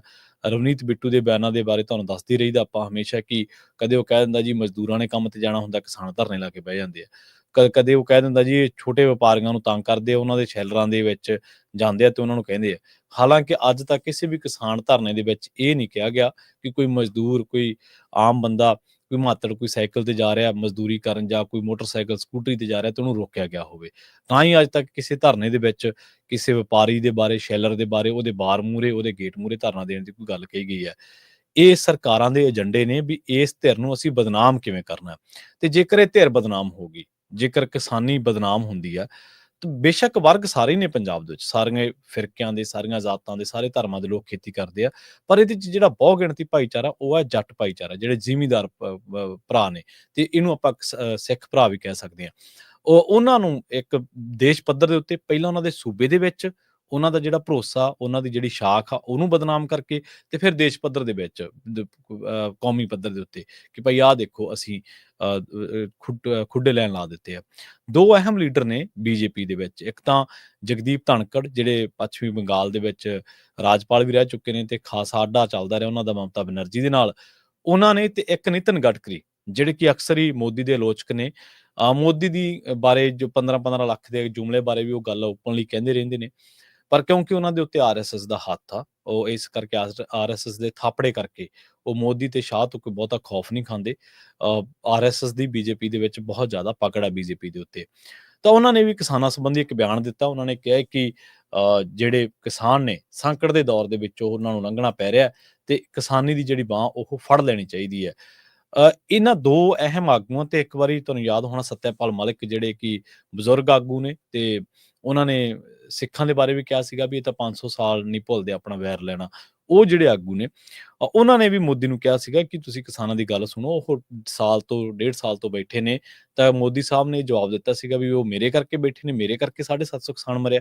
ਸੋ ਬੀਜੇਪੀ ਦੇ ਅੰਦਰੋਂ ਵੀ ਗੱਲ ਉੱਠਦੀ ਆ, ਪਰ ਇਹ ਗੱਲ ਅੱਗੇ ਕਿਉਂ ਨਹੀਂ ਵੱਧ ਸਕਦੀ, ਇਹਦੇ ਬਾਰੇ ਚਰਚਾ ਕਰਾਂਗੇ ਆਪਾਂ ਬ੍ਰੇਕ ਤੋਂ ਬਾਅਦ।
ਜਾਣ ਤੋਂ ਪਹਿਲਾਂ ਗਡਕਰੀ ਤੇ ਜਗਦੀਪ ਧਨਖੜ ਦੇ ਬਿਆਨ ਦੇ ਬਾਰੇ, ਜਿਹਦੇ ਵਿੱਚ ਉਹ ਕਿਸਾਨੀ ਦੀ ਗੱਲ ਕਰਦੇ ਨਜ਼ਰ ਆਉਂਦੇ ਨੇ। ਗਡਕਰੀ ਕਹਿੰਦੇ ਨੇ ਕਿ ਕਿਸਾਨੀ ਜਿਹੜੀ ਆ ਉਹ ਸੰਕਟ ਦੇ ਦੌਰ ਦੇ ਵਿੱਚੋਂ ਲੰਘ ਰਹੀ ਆ ਤੇ ਉਹਨਾਂ ਨੂੰ ਆਰਥਿਕ ਸੰਕਟ ਦੇ ਵਿੱਚੋਂ ਕੱਢਣ ਦੇ ਲਈ ਠੋਸ ਯਤਨਾਂ ਦੀ ਲੋੜ ਹੈ। ਜਦੋਂ ਉਹ ਗੱਲਬਾਤ ਕਰ ਰਹੇ ਸੀ ਤਾਂ 8ਵੀਂ ਕੌਮੀ ਕਾਨਫਰੰਸ ਜਿਹੜੀ ਸਹਿਕਾਰ ਭਾਰਤੀ ਦੀ ਸੀਗੀ, ਉਹਦੇ ਵਿੱਚ ਉਹ ਪਹੁੰਚੇ ਹੋਏ ਸੀਗੇ ਤੇ ਉਹਦੇ ਵਿੱਚ ਉਹ ਗੱਲਬਾਤ ਕਰ ਰਹੇ ਸੀਗੇ। ਲੰਘੇ ਦਿਨੀ ਇਸੇ ਤਰ੍ਹਾਂ ਦੀ ਗੱਲਬਾਤ ਜਿਹੜੀ ਆ ਉਹ ਰਾਜ ਸਭਾ ਦੇ ਵਿੱਚ ਜਗਦੀਪ ਧਨਖੜ ਨੇ ਕੀਤੀ ਹੈ। ਜਗਦੀਪ ਧਨਖੜ ਕਹਿੰਦੇ ਕਿ ਜਿਹੜੀ ਕਿਸਾਨੀ ਆ ਉਹਦੀ ਬਾਂਹ ਫੜਨ ਦੀ ਇਸ ਵੇਲੇ ਲੋੜ ਆ। ਇਹਦੇ ਦੋ ਅਰਥ ਨਿਕਲਦੇ ਨੇ ਜਦੋਂ ਬੀਜੇਪੀ ਦਾ ਇੱਕ ਖੇਮਾ ਖਾਸ ਤੌਰ ਤੇ ਜਿਹੜਾ ਆਰਐਸਐਸ ਦੇ ਨੇੜੇ ਹੈ, ਉਹ ਇਹ ਗੱਲ ਨੂੰ ਤੋਰਦਾ ਹੋਵੇ, ਉਹ ਇਸ ਗੱਲ ਨੂੰ ਹੁੰਗਾਰਾ ਭਰਦਾ ਹੋਵੇ ਜਾਂ ਇਸ ਗੱਲ ਨੂੰ ਪੋਲੀਟੀਕਲੀ ਅੱਗੇ ਲਿਜਾਂਦਾ ਹੋਵੇ ਕਿ ਕਿਸਾਨੀ ਦੇ ਵਿੱਚ ਜਿਹਦਾ ਜ਼ਿਕਰ ਹੋਵੇ। ਤਾਂ ਪਹਿਲਾ ਮਾਇਨਾ ਤਾਂ ਇਹ ਹੈ ਕਿ ਬੀਜੇਪੀ ਨੂੰ ਇਹ ਲੱਗਦਾ ਥਿੰਕ ਟੈਂਕ ਨੂੰ ਕਿ ਸ਼ਾਇਦ ਸਾਡੀ ਜਿਹੜੀ ਸਾਰੀ ਲੀਡਰਸ਼ਿਪ ਉਹ ਕਿਤੇ ਪਿੱਟ ਨਾ ਜਾਵੇ। ਅਸੀਂ ਕੱਲ੍ਹ ਨੂੰ ਲੋਕਾਂ ਦੇ ਵਿੱਚ ਇਹ ਕਹਿਣ ਜੋਗੇ ਹੋ ਗਏ, ਨਹੀਂ ਜੀ ਸਾਡੇ ਲੀਡਰ ਤਾਂ ਕਿਸਾਨੀ ਦੀ ਗੱਲਬਾਤ ਵੀ ਕਰਦੇ ਆ ਤੇ ਉਦੋਂ ਚੱਕ ਕੇ ਇਹੋ ਜਿਹੇ ਬਿਆਨਾਂ ਦਾ ਹਵਾਲਾ ਦੇ ਦਿਓ। ਦੂਜੀ ਜਿਹੜੀ ਥਿਊਰੀ ਆ ਉਹ ਇਹ ਦਿੱਤੀ ਜਾਂਦੀ ਹੈ ਹਮੇਸ਼ਾ ਕਿ ਜਿਹੜੀ ਆਰਐਸਐਸ ਹੈ ਉਹ ਬੀਜੇਪੀ ਦੇ ਨਾਲ ਅੰਦਰ ਖਾਤੇ ਉਹਨਾਂ ਦਾ ਜਿਹੜਾ ਪਹਿਲਾਂ ਵਾਲਾ ਜਿਹੜਾ ਸੀਗਾ ਮੋਹ ਪ੍ਰੇਮ ਜਾਂ ਪਹਿਲਾਂ ਜਿਹੜਾ ਉਹਨਾਂ ਦੇ ਉੱਤੇ ਕਬਜ਼ਾ ਕਰਨ ਦੀ ਇੱਕ ਗੱਲ ਸੀਗੀ, ਉਹ ਹੁਣ ਨਹੀਂ ਰਿਹਾ ਕਿਉਂਕਿ ਉੱਥੇ ਗੁਜਰਾਤ ਲੌਬੀ ਜਿਹੜੀ ਹਾਵੀ ਆ। ਬੀਜੇਪੀ ਦੇ ਵਿੱਚ ਤੁਹਾਨੂੰ ਮੋਦੀ ਤੇ ਅਮਿਤ ਸ਼ਾਹ ਤੋਂ ਬਿਨਾਂ ਜਿਹੜੀ ਸਰਕਾਰ ਹੈ ਇਸ ਟਾਈਮ ਮੋਦੀ ਦੀ, ਉਹਦੇ ਵਿੱਚ ਕੋਈ ਹੋਰ ਬੰਦਾ ਨਜ਼ਰ ਨਹੀਂ ਆਊਗਾ ਛੇਤੀ ਕਿਤੇ। ਵੱਧ ਤੋਂ ਵੱਧ ਨਿਰਮਲਾ ਸੀਤਾਰਮਨ ਜਿਹੜੇ ਕਿ ਫਾਈਨਾਂਸ ਮਿਨਿਸਟਰ ਨੇ, ਵਿੱਤ ਮੰਤਰੀ ਨੇ, ਤੇ ਉਹ ਬਜਟ ਵੇਲੇ ਬੋਲਦੇ ਨੇ ਕੁਛ ਨਾ ਕੁਛ ਗੱਲਾਂ ਬਾਤਾਂ, ਜਾਂ ਇੱਕ ਦੋ ਮੰਤਰੀ ਹੋਰ ਨੇ, ਤੁਹਾਨੂੰ ਅਨੁਰਾਗ ਠਾਕੁਰ ਜਿਹੜਾ ਹਿਮਾਚਲ ਪ੍ਰਦੇਸ਼ ਤੋਂ ਆਉਂਦਾ ਉਹ ਦਿਖ ਜੂਗਾ, ਜਾਂ ਇੱਕ ਦਾ ਮੰਤਰੀ ਕੋਈ ਹੋਰ ਹੈ ਜਿਹੜਾ ਤੁਹਾਨੂੰ ਦਿਖ ਜੂਗਾ, ਜਾਂ ਤਿੰਨ ਚਾਰ ਬੁਲਾਰੇ ਨੇ, ਬਸ ਹੋਰ ਕੋਈ ਨਹੀਂਗਾ। ਇਹ ਕਿਹਾ ਜਾਂਦਾ ਹੈ ਕਿ ਜਿਹੜੀ ਬੀਜੇਪੀ ਦੀ ਸਰਕਾਰ ਚੱਲ ਰਹੀ ਹੈ ਉਹਦੇ ਤੇ ਗੁਜਰਾਤ ਲੌਬੀ ਦਾ ਕਬਜ਼ਾ ਹੋ ਚੁੱਕਿਆ, ਜਿਹਦੇ ਤੋਂ ਸੰਘ ਤੇ ਜਿਹੜੀ ਜਮੁਨਾ ਪਾਰ ਵਾਲੀ ਬੀਜੇਪੀ ਹੈ, ਜਿਹਦੇ ਵਿੱਚ ਯੋਗੀ ਆਦਿੱਤਿਆਨਾਥ ਤੇ ਬਿਹਾਰ ਦੇ ਲੋਕ ਆਉਂਦੇ ਨੇ, ਜਿਹਦੇ ਵਿੱਚ ਉੱਤਰਾਖੰਡ ਦੇ ਲੋਕ ਆਉਂਦੇ ਨੇ, ਉਹ ਇਹਨਾਂ ਤੋਂ ਖਾਸੇ ਔਖੇ ਨੇ। ਉਹ ਇਹਨਾਂ ਨਾਲ ਇਹ ਵੀ ਗਿਲਾ ਕਰਦੇ ਨੇ ਵੀ ਤੁਹਾਡੇ ਜਿਹੜੇ ਮਿੱਤਰ ਪਿਆਰੇ ਨੇ ਉਹ ਤਾਂ ਪੈਸਾ ਬਣਾਈ ਜਾਂਦੇ ਆ ਬਹੁਤ ਜ਼ਿਆਦਾ, ਅਸੀਂ ਤਾਂ ਹੁਣ ਸ਼ਾਸਨ ਨਹੀਂ ਮਾਰ ਲਿਆ, ਸਾਨੂੰ ਤਾਂ ਡਿਸਪਲਿਨ ਹੀ ਨਹੀਂ ਕੁਛ ਕਰਨ ਦਿੰਦਾ। ਮਤਲਬ ਆਰਐਸਐਸ ਦੇ ਡਿਸਪਲਿਨ ਦੀ ਵੀ ਤਾਂ ਹਮੇਸ਼ਾ ਗੱਲ ਹੁੰਦੀ ਹੈ ਨਾ। ਆਪਾਂ ਇਹ ਨਹੀਂ ਕਹਿੰਦੇ ਕਿ ਉਹਨਾਂ ਦਾ ਕੰਮਕਾਰ ਕਰਨ ਦਾ ਤਰੀਕਾ ਬਹੁਤ ਚੰਗਾ, ਕੰਮਕਾਰ ਤਾਂ ਜਿਹੜਾ ਕਰਦੇ ਆ ਤੇ ਉਹ ਸਾਰਿਆਂ ਦੇ ਸਾਹਮਣੇ ਹੀ ਆ। ਤਾਂ ਜਿਹੜੇ ਨਿਤਿਨ ਗਡਕਰੀ ਨੇ ਇਹ ਆਪਣੇ ਤੌਰ ਤੇ ਗੱਲ ਕਰਨ ਵਾਲੇ ਲੀਡਰ ਵਜੋਂ ਵੀ ਜਾਣੇ ਜਾਂਦੇ ਨੇ। ਇਹਨਾਂ ਨੇ ਪਹਿਲਾਂ ਵੀ ਕਿਹਾ ਕਿ ਜਿਹੜੇ 15-15 ਲੱਖ ਦੇ ਜੁਮਲੇ ਸੀਗੇ ਉਹ ਜੁਮਲੇ ਸਾਬਤ ਹੋਏ ਨੇ। ਇਸ ਤੋਂ ਇਲਾਵਾ ਇਹਨਾਂ ਕੋਲੇ ਨੈਸ਼ਨਲ ਹਾਈਵੇ ਜਿਹੜੀ ਆ ਅਥਾਰਟੀ ਆਫ ਇੰਡੀਆ, ਉਹਦੇ ਵਿੱਚ ਇਹਨਾਂ ਨੇ ਚੰਗਾ ਕੰਮਕਾਰ ਕੀਤਾ। ਹਾਲਾਂਕਿ ਪੰਜਾਬ ਦੇ ਵਿੱਚ ਤਾਂ ਕਈ ਥਾਈਂ ਆਪਾਂ ਦੇਖਿਆ ਕਿ ਝਗੜੇ ਝੇੜੇ ਆਪਾਂ ਨੂੰ ਨਜ਼ਰ ਆਉਂਦੇ ਨੇ, ਪਰ ਫਿਰ ਵੀ NHAI ਜਿਹੜਾ national highway authority of India, ਉਹਦਾ ਤੁਸੀਂ ਕੰਮ ਪੂਰੇ ਦੇਸ਼ ਦੇ ਵਿੱਚ ਕਰੋਗੇ ਤਾਂ ਇਹਨਾਂ ਨੇ ਉਹਦੇ 'ਚ ਚੰਗੀ ਜਿਹੜੀ ਆ ਉਹ ਪਿਛਲੇ ਸਾਲਾਂ ਦੇ ਵਿੱਚ ਚੰਗਾ ਇਨਫਰਾਸਟਰਕਚਰ ਜਿਹੜਾ ਉਹ ਇੰਡੀਆ ਨੂੰ ਦਿੱਤਾ ਹੈ। ਪਰ ਹੁਣ ਕੀ ਇਹਦੇ ਨਾਲ ਇਹ ਇੱਕ ਬਹੁਤ ਪਾਕ ਸਾਫ਼ ਲੀਡਰ ਨੇ? ਇਹ ਸ਼ਾਇਦ ਸਾਡਾ ਭੁਲੇਖਾ ਹੈ। ਪਿਛਲੇ ਦਿਨੀ ਸਕੈਨੀਆ ਇੱਕ ਕੰਪਨੀ ਹੈ ਜਿਹੜੀ ਕਿ ਬਹੁਤ ਤਕੜੀ ਆ ਔਰ ਇਸ ਟਾਈਮ ਉਹਨਾਂ ਦੀਆਂ ਬੱਸਾਂ ਇੰਡੀਆ ਦੇ ਵਿੱਚ ਵੀ ਚੱਲਦੀਆਂ ਨੇ। ਉਹਨਾਂ ਮਾਮਲਿਆਂ ਦੇ ਵਿੱਚ ਨਿਤਿਨ ਗਡਕਰੀ ਦੇ ਬਾਰੇ ਕਿਹਾ ਜਾਂਦਾ ਕਿ ਉਹਨਾਂ ਨੇ ਤੋਹਫੇ ਲਏ, ਉਹਨਾਂ ਨੇ ਗਿਫਟ ਲਏ ਤੇ ਉਹਦੇ ਬਾਅਦ ਬਦਲੇ ਦੇ ਵਿੱਚ ਆਪਣੇ ਜਿਹੜੀਆਂ ਅਹੁਦਾ ਸੀਗਾ ਉਹਦੇ ਤੋਂ ਕੁਛ ਉਹਨਾਂ ਨੂੰ ਬੈਨੀਫਿਟ, ਉਹਨਾਂ ਨੂੰ ਫਾਇਦੇ ਦਿੱਤੇ। ਇਹ ਭਾਰਤ ਦੇ ਵਿੱਚ ਵਾਪਰ ਰਹੇ ਜਾਂ ਭਾਰਤ ਦੇ ਵਿੱਚ ਵਿਚਰ ਰਹੇ ਹਰ ਇੱਕ ਸਿਆਸਤਦਾਨ ਦੇ ਬਾਰੇ ਕਿਹਾ ਜਾਂਦਾ ਹੈ ਕਿ ਉਹਦੀ ਇਹ ਕਮਜ਼ੋਰੀ ਹੈ ਕਿ ਜਦੋਂ ਉਹਦੇ ਕੋਲੇ ਕੋਈ ਅਹੁਦਾ ਆ ਜਾਂਦਾ, ਜਦੋਂ ਉਹਦੇ ਕੋਲੇ ਕੋਈ ਰੁਤਬਾ ਆ ਜਾਂਦਾ, ਤਾਂ ਉਦੋਂ ਉਹ ਬੰਦਾ ਆਪਣੇ ਰੁਤਬੇ ਦੇ ਵਿੱਚ ਵਿਚਰਨ ਦੀ ਬਜਾਏ, ਆਪਣੇ ਰੁਤਬੇ ਤੇ ਉੱਤੇ ਖੜਨ ਦੀ ਬਜਾਏ, ਉਹਦੇ ਸਿਧਾਂਤ ਨੂੰ ਪਹਿਚਾਨਣ ਦੀ ਬਜਾਏ, ਉਹ ਆਰਥਿਕ ਮੋਹ ਦੇ ਵਿੱਚ ਫਸਿਆ, ਇੰਨਾ ਕੁ ਆਰਥਿਕ ਲਾਲਚਾਂ ਦੇ ਵਿੱਚ ਇੰਨਾ ਕੁ ਗੁੜਚ ਹੁੰਦਾ ਵੀ ਉਹਦੇ ਐਥਿਕਸ ਦੇ ਨਾਲ, ਉਹਦੇ ਸਿਧਾਂਤਾਂ ਦੇ ਨਾਲ ਸਮਝੌਤਾ ਕਰਨ ਤੋਂ ਵੀ ਗੁਰੇਜ਼ ਨਹੀਂ ਕਰਦਾ।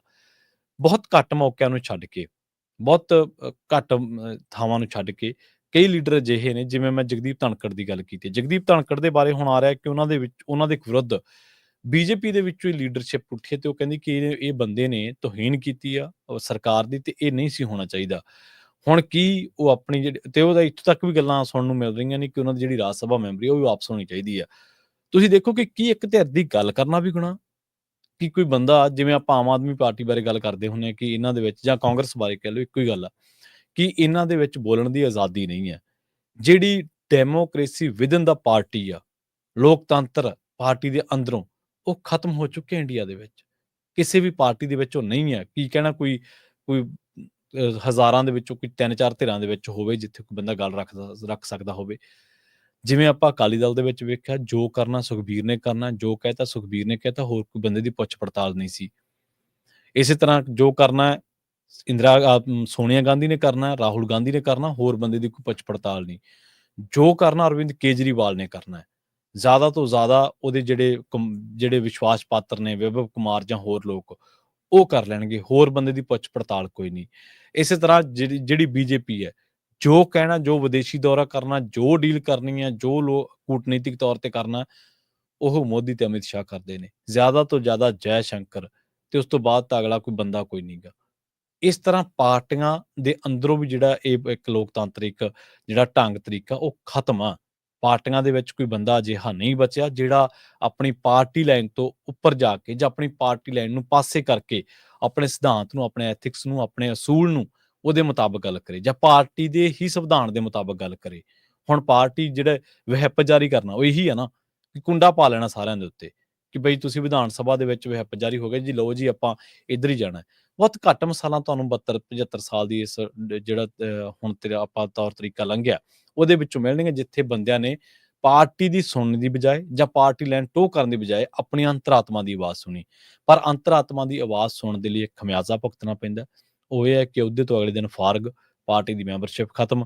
ਜੇਕਰ ਘੁਟਾਲੇ ਕਰਕੇ ਕੋਈ 4 ਛਿੱਲੜ ਜੋੜੇ ਆ, ਵੈਸੇ ਤਾਂ ਉਹ ਜੋੜਨ ਚ ਨਹੀਂ ਆਉਂਦੇ, ਜੋੜਨ ਚ ਤਾਂ ਜਿਹੜੀ ਕਿਰਤ ਦੀ ਕਮਾਈ ਉਹੀ ਆਉਂਦੀ ਆ। ਜੇਕਰ ਘੁਟਾਲੇ ਕਰਕੇ 4 ਛਿੱਲੜ ਇਕੱਠੇ ਕੀਤੇ ਆ 2 ਨੰਬਰ ਦੇ ਕੰਮਾਂ ਤੋਂ, ਫਿਰ ਉਹ ਸਾਰੇ ਮੋੜਨੇ ਪੈਣਗੇ, ਉਹਦਾ ਹਿਸਾਬ ਕਿਤਾਬ ਦੇਣਾ ਪਊਗਾ। ਐਡਾ ਜੋਖਮ ਲੈਣ ਦੇ ਲਈ ਕੋਈ ਕਿਰਦਾਰ ਵਾਲਾ ਲੀਡਰ ਬਚਿਆ ਨਹੀਂ ਹੈ।